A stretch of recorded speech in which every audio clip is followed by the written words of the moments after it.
You're listening to Interactive Wrestling Radio, featuring the Interactive Interview, courtesy of WrestlingEpicenter.com.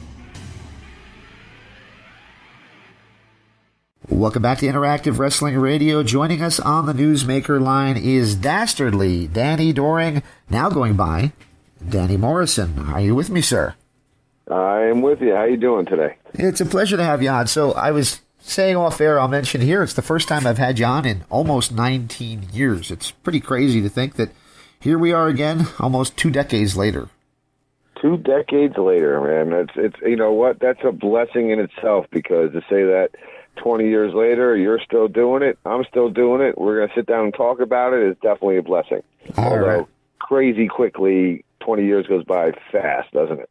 It does. I even sent a Facebook message to my old co-host. He was the English guy, and we were talking about how crazy it is that we're still here doing this kind of thing. So that's perfect. I'm glad to have you. So, of course, let's get started. So where we left off last time, you know, all that years ago, some things have changed in your life. But before we get into that, we already, for those who want to hear it, they can go online. They can hear our classic interview on YouTube.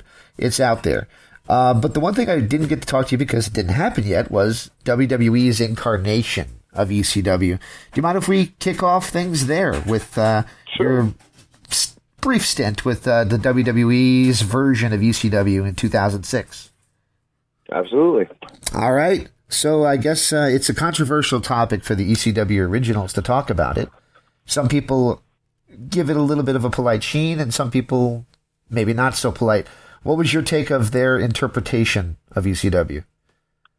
You know, I guess I should say that we all kind of had hopes that it would be something different of a brand, like and in the beginning, the very beginning, it was very ECW markets. Like, you know, I think the first show we did was the ECW Arena. We did Poughkeepsie. Poughkeepsie. Yeah, we did White Plains. We did a lot of ECW buildings, Rostraver, Pennsylvania, in the beginning, and then it kind of became what I think the plan was all along, is for their third brand to introduce their developmental guys, and that became very clear very quickly as Roadkill and I were split up from being a team and just put on separate loops and just doing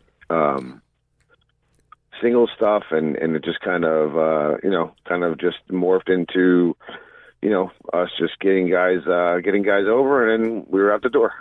Oh boy, yeah, and it was a frustrating thing even for the fans, because, you know, I grew up watching ECW. I was in high school, but still, I was watching it every night at 2 a.m. on Sports Channel or CTN in northern New Jersey, whatever the case might have been, and you know, seeing what it had become, you kind of like, couldn't they just have not called it something else? Because it was kind of a hit to our gut, I felt.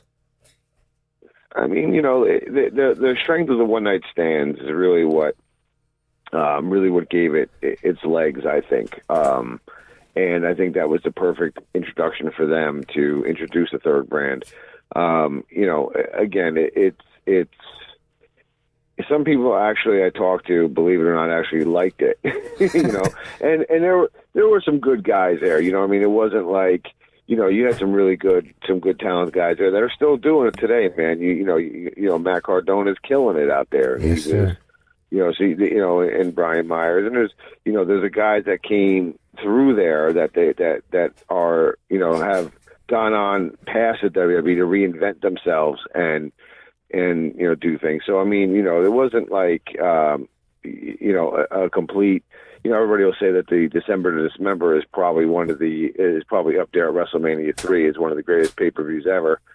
But you know, that was a very sarcastic joke. I got it.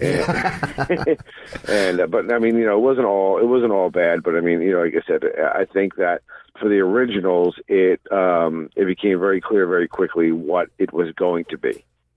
Very cool. I don't want to go over this too much, but when we did last speak, it was kind of in the middle of a girl fight between Francine and Jasmine St. Clair, and it was kind of interesting because you were kind of involved and not involved, but you took some pretty hard shots and all that. You've changed completely, though, from what I understand. Your life is completely different now than it was 19 years ago. Did you want to tell people, who Danny Doring is now in 2022 versus back then?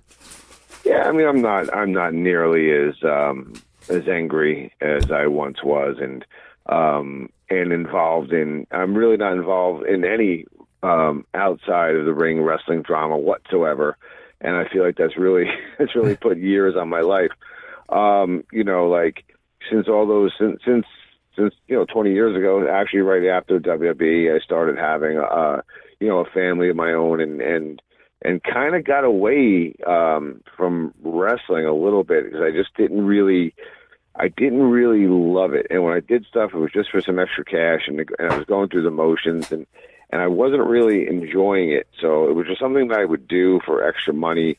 I've since, I've really kind of come into my own in my own personal life post, that wrestling, and got back involved with my first love, which was football, and coaching on several different levels for that. And then doing some shows here and there. And then the ISPW came calling one day, and they asked me if I wanted to come and work a little gentleman by the name of Little Guido.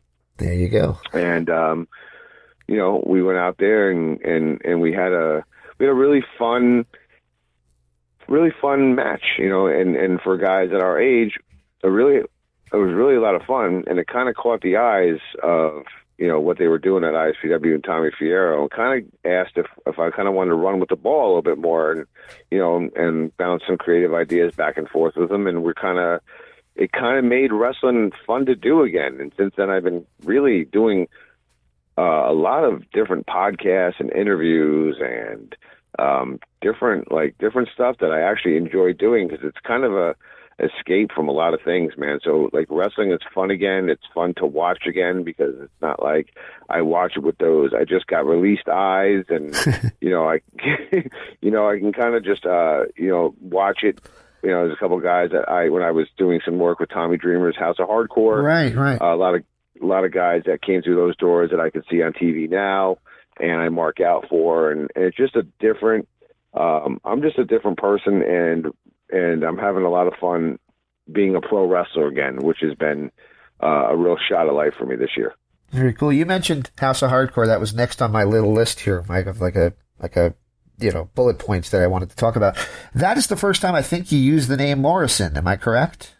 Yeah, it's Danny Doring is a character, and again, it's a character that obviously most synonymous with my wrestling career, but also most synonymous with ECW, WWE, and tag team.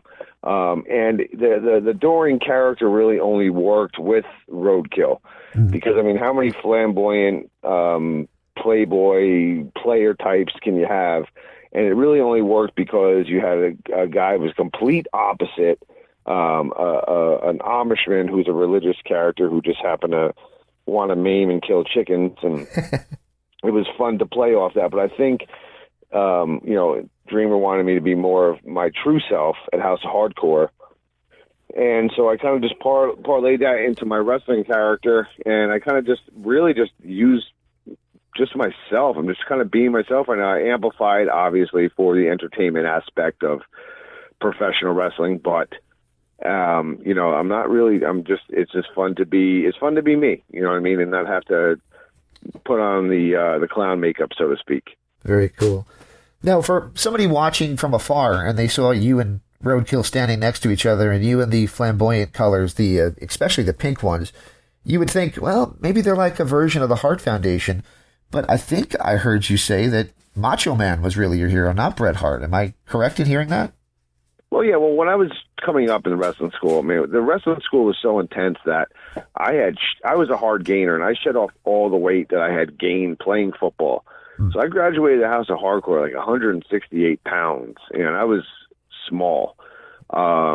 Maybe not as small as a Spike Dudley or somebody like that, but I was small. So we thought the best wrestling gear for me would be something like I wore, we were looking more like what X-Pac was wearing, but not. It kind of looked more Bret Hart, and I was growing my hair out, so I slicked it back. Roadkill kind of looks Anvilish the way he looks, so we start teaming together. Paulie wanted us to be the Wright Foundation. Our manager was Lance Wright at the time. So we did the Heart Attack clothesline just because of that gimmick. And it just kind of turned into, you know, a Heart Foundation. A lot of people drew comparisons, but like you said, Randy Savage was what hooked me into having I always loved professional wrestling, but really hooked me into all senses, and that guy's the dude, you know what I mean? It really kind of hooked me into professional wrestling for the rest of my life. So, it was definitely Randy Savage. The whole, it is not a slight on the Hart Foundation or Bret Hart or anybody. They're absolutely tremendous performers, but that wasn't the Hart Foundation was a little bit intended because of the Wright Foundation, but me being Bret Hart was definitely not what I was looking to do. Awesome. Did you ever get to meet Macho? I did. And they always say, don't meet your heroes. And I was nervous to meet them because I had met so many people that I was let down by. But Randy Savage was definitely not one of them. He was tremendous and very, you know, he was at one of the indie shows I was doing out in Florida at the time. And then his, you know, just an amazing person to meet. And I just, you know, I said, before I even say anything, I just want to let you know that you are the reason why, even whether you care or not, the reason why I even bought wrestling boots is because of you. So I paid the ultimate respect to him, and he was completely accommodating, which was tremendous. Awesome. So I wasn't going to tell you this, but I'm going to tell you it anyway. I had interviewed Macho when he was doing like a show out of his gym shortly before I interviewed you, and right after I interviewed you, his Be the Man CD or Be a Man CD came out. And I called him up, and Crush, Brian Adams, picked up the phone and handed him the phone. And we did an interview on the streets of New York when he was on the way to the show. And I had remembered you said that he was your hero. And I said something about you. He's like, who? Danny Doyle? And it was, I don't know. I was like, oh, I'm going to cut that out because I don't want to make Danny feel bad. So, no, I mean, I might have met him. It might have met him right during the Be a Man time too. So it was right around the same time frame. There you go. So that. So yeah, but no, I'm not insulted by that whatsoever. Yeah. All right. Well, I wanted to get that out there. Who is that? Yeah, he said Danny Doyle, and I started thinking of the global announcer and stuff. It was something in my head, all right. So, like you mentioned it in passing, but I'll go back to it. Independent superstars of professional wrestling. Tommy Fierro is running shows, and you are currently his big guy there, running up the shows. So, you got a big one coming up on Friday night. Do you want to talk a little bit about that? Yeah, I mean, it's a big show. They're all big shows. You know, they're all great shows, and they've been doing. It's really been getting some some leeway, man. A lot of people are getting eyes on the product, and people are talking about it, and people are starting to reach out and email different people about getting on some of these shows, which is the ultimate sign of respect for Tommy Fierro. And people want to reach out and actually wrestle me, which is also a great sign of respect and for me, for still being able to do this, and the roster has a lot of great mix of older and younger talent, from guys that were doing it before me, and guys who have been doing it at the same time as me, and then the young crop coming in. So it's been a fun past 6 or 7 months now, for sure. Absolutely, and he seems to have a lot of respect for my favorite era of wrestling, which was the '80s era, and there's autograph signings with a lot of the guys from that era as well at those shows. So there's, for all ages, there really is something cool at these events. Yeah, I mean, it's kind of, for me, it's, let the kids do the flies and the flips, and I can almost work that old style, and it's still a market for it because you could slow it down, and especially after a pandemic where we're still coming out of it, but where, you have fans in the crowd, I think it's beneficial for everybody. And I keep saying this, that the interaction with the crowd is needed. They need it. We need it. Everybody, needs that interaction for our own mental, stimulus, you know what I mean? To be out there and entertain people who have been trapped in their house for 2 years now, has been a big deal. So it's great for the wrestlers. It's great for, the people. And trust me when I tell you, those people, there's going to be a couple hundred of them paying Friday night to hope that I lose, and I think that's a very good sign of me doing my job. That's It's not going to happen, but they're still going to pay the, hey, what's the world if we don't have a little hope, right? Exactly right. Exactly right. You mentioned the pandemic, and I always thought it was the craziest time for wrestling because we almost lived to see the wrestling industry die twice in our lifetime with how bad things got. But yeah, it seems like a lot of these places were able to hold on. ISPW, of course, being one of them, and they're continuing to present wrestling. Independent wrestling is so important, and there you go. We still got it. So that's a great thing, I think. Absolutely, yeah. It's been, like I said, Tommy Furo, he picked his spot, and he came in right at the right time, I think, when things were starting to open up, and people were yearning to get out and do things, and the houses have been great. The response has been great, it's been like I said, a resurgence for a lot of different people. There's a lot of guys in it, like a guy like a Crowbar having a lot of fun out there, just being Crowbar, who's off the wall, a lunatic, crazy man. He still wants to fly like he's a 19-year-old kid all over the place and crash through things. And you got a bunch of different dudes like that, man. And it's been a wild ride. Awesome. I won't keep you too much longer, but you mentioned the young guys and they're doing the flippy doos and have a Corona and all that kind of stuff. So I guess my question would be, when you guys were doing it in ECW, the old timers then were saying you guys were doing too much, and now we're seeing it, and I'm watching and I'm thinking, Jesus Christ, these guys are doing too much. What's your take when you see, in particular, I have in mind AEW, when you see wrestling that, it looks almost like Eric Bischoff's mat rats on the trampolines? What is your thoughts of wrestling the way it is now? Well, I get it. You know what I mean? Like I'm one of those guys who I see things differently than other people. Like, so, for instance, when we were in ECW, we were getting the undercard matches, and we were probably our spotty guys, flippy guys of our time. But nobody on the card was threatened by that. It was ECW was a very raise the bar thing. We can come out and empty the barrel. And match number 2, like, well, I guess we got to top that. Whereas other places, you would get heat for doing too much early or what have you. And then they were saying you're doing too much. Some people would say, the veterans say, slow down. You don't need to do this. You need to do that. But you understand, a lot of times these guys are fighting for spots.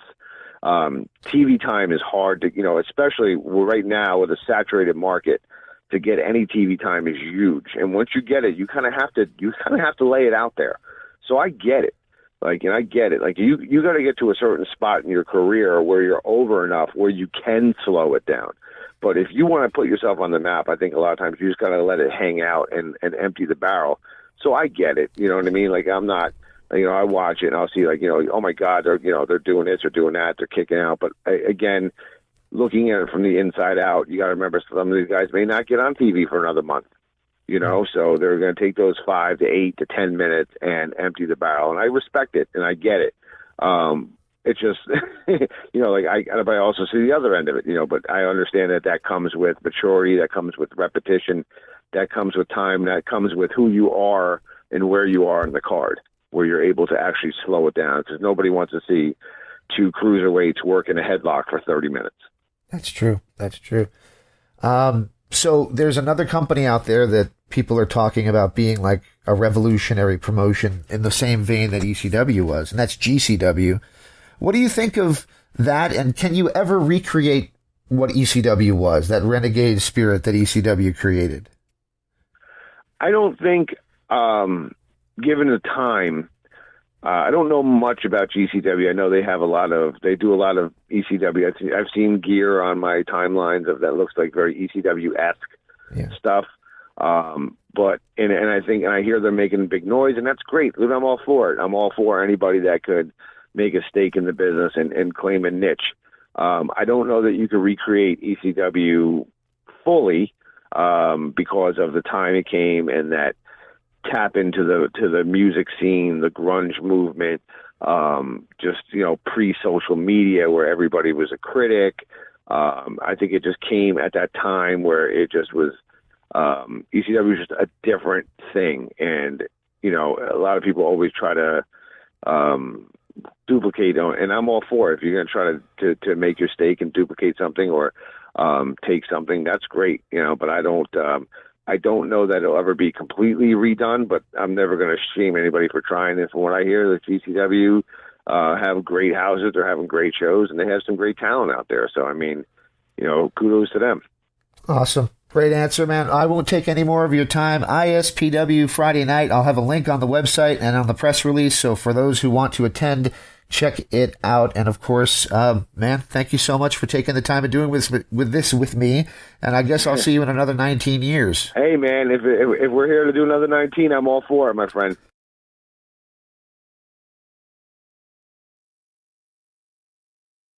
This is Interactive Wrestling Radio.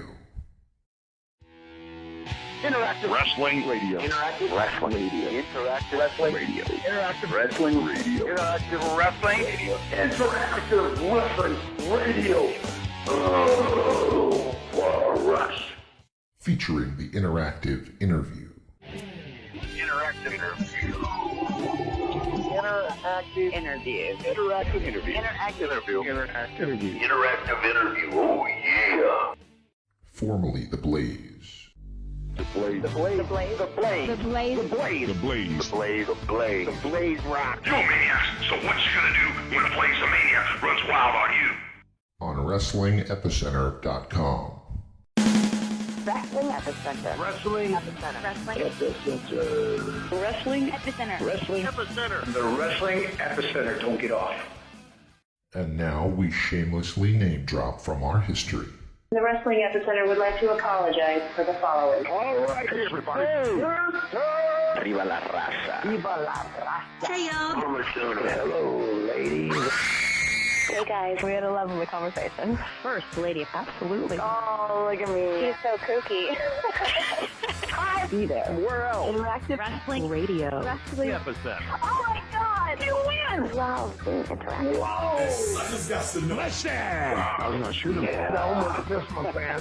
Breaking neck. I got 2 words for you. I've heard a lot about you guys. Let's go. I see my language. You're going to go to the shop. I see them now. We're into the many. No nerves. That was great. It's going to be cool. What it's all about. The purest point of view. The living legend. Rock and roll. Arrogant. You're listening to me. Instead of saying when I'm talking to you, So lonely without you. In the land of extreme. testify. Nevermore. Interactive interview. I'm not just the best.